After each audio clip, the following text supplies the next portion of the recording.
Since the gap between your present moment and the implementation of your mystifying self-destruction continues to narrow, this will be the last conversation in which I'll attempt to talk you out of it nicely. First of all, you're underestimating the gravity of a dream death. It's a pretty serious thing, okay? And dream cells are important to a person in ways that aren't always obvious. I think you're being frivolous, but that's not really the sentiment reinforcing the exoskeleton of my argument. Soon you'll be blacked out of Trollion's viewport, and I have no explanation for this, and neither do you. So I'll just assume the worst, and you should too. I've seen you sleep before. You are just asleep, on screen, peaceful and harmless and posing no threat to anyone. Unless I guess you are up to mischief in your dreams, which I cannot rule out. Actually, that's probably what you do in your sleep. What was I thinking? What? Right, sorry.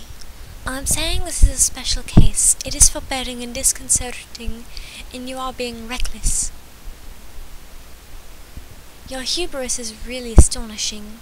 Easily twice the mass of a universe, I think. That it hasn't collapsed upon itself into a tiny lavender singularity is the most striking Marvel paradox space has coughed up yet.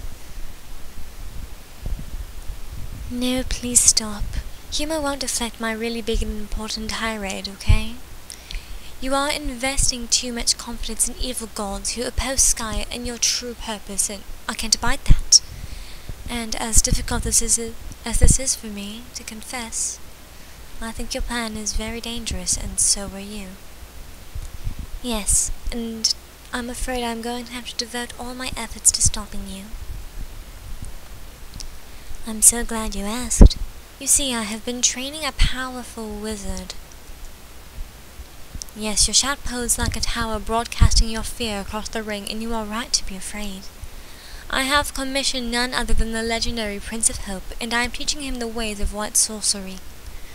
I have observed your methods, and you will come to the most unwelcome realization that all your guile and cunning has finally backfired.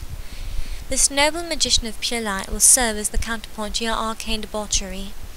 He will hunt you down, and goodness and hope will prevail. Yes, it is much too late for that. Oh yes, I do believe securing a corpse box would be prudent. Fitted dimensioning suited to your myriad of unassembled leaky body parts and aggregate. Yes, definitely. Definitely do that. Wait, I hope that wasn't too emphatic. Maybe at this point I should clarify this is all a big joke. I was. Okay, great. I think what I find most challenging about human insincerity-based humor is the degree of commitment to the fantasy, which is apparently requisite.